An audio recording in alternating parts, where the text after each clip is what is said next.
आपके सामने में सुहा गीत और नृत्य प्रस्तुत करने वाला सुहा गीत के और नृत्य के मुख्य होते ताली। तो आप यहाँ बीच-बीच में ताली बजाओ। हो मन अच्छा लगी, आपको मन अच्छा लगी।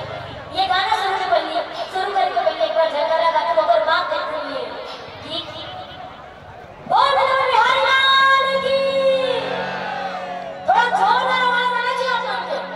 तब तो मोहन लगी हो बड़कन मन बैठे हम देखा थे। बोल बिहारी लाल की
जय